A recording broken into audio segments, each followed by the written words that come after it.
Características de la autoridad delegada. Primera parte. La persona que es autoridad delegada de Yahweh tiene varias características. En primer lugar, si una persona es autoridad, sustenta la misma. David esperó, como dijimos, 7 años y medio porque Ishbosheth, que es era el hijo de Saúl, continuó siendo rey en Mahanaim, ¿sí? Después de la muerte de Saúl, hasta que fue asesinado por Baaná y Recab, dos individuos que tomaron su cabeza, se la llevaron a David en Hebrón, pensando que le traían buenas noticias a David. Otros más que fueron ejecutados justamente porque David juzgaba estas cosas, los juzgó como rebeldes. Esto nos muestra que una persona que verdaderamente es una autoridad, vela por la autoridad, porque la autoridad es siempre delegada de Yahweh, no solo por la propia, sino también por la ajena. No podemos establecer nuestra autoridad a expensas de la de los demás, ¿sí?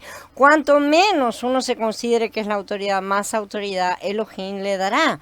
Cuando una persona se rebela contra la autoridad, uno debe juzgarla. Literalmente, eso es lo que Abba nos pide que hagamos, aunque no se rebele contra la autoridad de uno mismo. Puede que nos esté rebelando contra la autoridad de nosotros, sin embargo, aún así somos llamados a dar ese llamado de atención. Cuando una persona se rebela contra la autoridad, tenemos que tenemos que representar al Padre de forma correcta y plena. Cuando David hizo esto, obtuvo el favor del pueblo de Elohim. En Shemuel 5 dice que las 11 tribus enviaron hombres para buscar a David. El hombre que conoce la autoridad de Elohim es sumiso a la autoridad y es apto para ser una autoridad. Cuando David ejecutó a los que supuestamente eran ejecutores de sus contrarios, de sus opositores, el pueblo comprendió que este era un rey justo y que no iba a comenzar a tomar represalias contra todo el mundo. Por eso las tribus se sometieron. No tenemos que juzgar a nadie solo porque haya ofendido nuestra autoridad o la de otro, ¿sí? Tenemos que esperar que los hijos de Elohim nos unjan como autoridad. Antes que los hijos de Elohim nos unjan, no tenemos que quejarnos ni murmurar. Y esto David lo hizo muchas veces. En segundo lugar, carece de autoridad ante Yahweh. Shemuel 6 dice que cuando David regresó al arca, el arca, ¿no es cierto?, que la llevó a la ciudad de David, siendo ya rey de toda la nación de Israel, él danzó delante del arca con toda su fuerza, ¿no es cierto? Cuando Mical, que era la hija de Saúl y la esposa de David, vio esto, ella lo menospreció. Ella pensó que debido a que David era el rey, debía actuar regiamente, ¿no es cierto?, ante los ojos de los israelitas. Es cierto que un rey no debe ser una persona descontrolada, evidentemente, pero David no estaba equivocado en lo que había visto. Él vio que no tenía ninguna autoridad delante de Elohim, que él era pobre e insignificante igual que cualquiera, un hijo más del reino. El error de Mical fue el mismo que había cometido su padre. Saúl guardó lo mejor del ganado de las ovejas, pero desobedeció la orden de Elohim. Él quiso lucirse, justamente, ¿no es cierto? Si no robar directamente, porque nunca ha quedado clara la intención, eso no está escrito, pero más allá de todo, él desobedeció, y esa es la parte más importante, y por eso Elohim lo rechazó. A pesar de eso, trató de vindicarse pidiéndole a Shemuel que lo recomendara delante del pueblo de Israel, ¿no es cierto? La actitud de Mical fue diferente a la de David, y Elohim juzgó a Mical a raíz de lo que no pudo tener descendencia hasta el día de su muerte.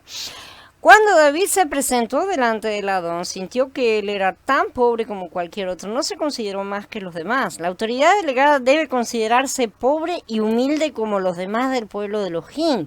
No debe exaltarse a sí misma ni tratar de mantener su autoridad delante de los hombres. En el trono, David era el rey, pero delante del arca, él era igual que cualquiera otro de los hijos. Eran todos hermanos en ese sentido. Todos eran el pueblo de Elohim y por lo tanto eran iguales. Mical quería mantener su posición elevada, por lo cual quería que David fuera rey aún delante de Elohim, ¿no es cierto? Quería que representara, por así decir. Ella no pudo tolerar el comportamiento de David y le dijo cuán honrado ha quedado hoy el rey de Israel, en tono de burla, ¿no es cierto? Pero Elohim aprobó lo que hizo David y rechazó la actitud de Mical. Cuando Moshe se presentó delante de Yahweh, él era igual que el pueblo de Israel, y cuando David se acercó a Yahweh, también era uno más del pueblo. Podemos ser autoridad en la congregación, pero cuando nos acercamos al Adón somos iguales a los demás, ¿sí? Así que la base y la llave de la persona que es autoridad es permanecer al mismo nivel que todos los hermanos cuando se acerca al Adón. En tercer lugar, no está consciente de ser una autoridad. Me agrada mucho una cláusula que está en Shemuel Bet 7, dice, entró el rey David y se puso delante de Yahweh. Como el templo no había sido edificado todavía, el arca estaba en el tabernáculo y David se sentaba en el suelo. Elohim hizo un pacto con David y este ofreció una oración maravillosa en la cual podemos tocar realmente un ruaj dócil y sensible. Entonces el rey David vino y se sentó delante de Yahweh y dijo, oh Adonai Yahweh, ¿qué soy yo y qué es mi familia para que me hayas traído hasta aquí?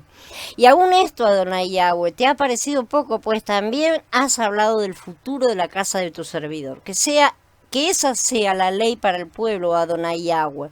¿Qué más te puede decir David? ¿Tú conoces a tu servidor, oh Adonai Yahweh? Por causa de tu palabra y por tu propio acuerdo has realizado esta gran obra y la diste a conocer a tu servidor. Tú eres grande en verdad, oh Yahweh Elohim. No hay nadie como tú, no hay Elohim aparte de ti, según siempre hemos oído. ¿Y quién es como tu pueblo Israel, una nación única sobre la tierra, y a la que Elohim fue y rescató como su pueblo, ganando renombre para sí mismo, realizando grandes y maravillosas obras para ellos y para tu tierra, expulsando naciones y sus deudades ante tu pueblo, a quien rescataste para ti de Mitzrayim? Has establecido a tu pueblo Israel como tu propio pueblo para siempre, y tú, oh Yahweh, has venido a ser su Elohim. Y ahora, Yahweh Elohim, cúmplele tu promesa a tu servidor y a tu casa a su casa para siempre, y haz como has prometido, y que tu nombre sea glorificado para siempre, al decir la gente, Yahweh de los ejércitos es el Elohim de Israel, y que la casa de tu servidor David sea estable delante de ti, por cuanto tú, oh Yahweh de los ejércitos, Elohim de Israel, le has revelado a tu servidor que tú le edificarás una casa a él. Tu servidor se ha atrevido a dirigirte esta oración. Ahora, oh Yahweh, oh Adonai Yahweh, tú eres Ja Elohim y tus palabras seguramente resultarán verdaderas, y tú le has hecho esa generosa promesa a tu servidor. Por lo tanto, ten a bien bendecir la casa de tu servidor a fin de que permanezca delante de ti para siempre, porque tú has hablado, oh Adonai Yahweh, que la casa de tu servidor sea bendita para siempre por tu bendición. Es hermosa esta oración, ¿no es cierto? Antes de que David fuera rey, él era un guerrero. Si nadie podía prevalecer frente a él, fue un gran guerrero. Ahora que era rey, que su nación había llegado a ser fuerte, él era lo suficientemente humilde para sentarse en el suelo delante del arca. Y hay una persona que se mantuvo humilde siempre. Él podía orar con mucha sencillez. Este es un cuadro de lo que es la autoridad delegada. Mical, que había nacido en el palacio, por el contrario, se preocupaba con la pompa y la majestad, igual que su padre, ¿sí? Ella no se daba cuenta de la diferencia entre ser un enviado del Adón y entrar en su presencia. Cuando el hombre es enviado por el Adón, tiene cierto grado de autoridad al hablar y actuar de parte de Elohim, pero cuando entra en la presencia del Adón debe postrarse ante sus pies y tener presente su propia condición. David era un rey escogido por el Adón. A él se le había dado la autoridad de Elohim. Aparte de Saúl, fue el primer rey que Elohim escogió. En verdad, el rey escogido fue David, porque Saúl fue escogido por el pueblo, a pesar de que Yahweh lo avaló. Mashiach no solo es descendiente de Abraham, ¿no es cierto?, sino también de David. Ese es un punto esencial. El último hombre cuyo nombre se menciona en todas las escrituras es el nombre de David en Gigalut en el capítulo 22. Pero lo asombroso es que a pesar de que él era un rey, no estaba consciente de su posición en la forma en que siempre estuvieron los que lo siguieron. Los demás sí lo trataban como, pero él no se veía ni se sentía a sí mismo como si tuviera esa postura. Él sabía que no era nada a los ojos del Adón, que era exactamente igual que cualquier otro. Si una persona está siempre consciente de su autoridad, no es apta para ser la autoridad, lamentablemente, ya que para ser autoridad debe conocerse a sí misma. Si una persona es una autoridad, deja de estar consciente de su autoridad. No se necesita uno estar consciente de sus pulmones para respirar, ¿no es cierto? Llega a ser una cosa absolutamente natural, mecánica y en el fondo irrelevante para la persona. La autoridad delegada por Elohim debe tener la bienaventurada ignorancia de ser una autoridad sin estar consciente de ella.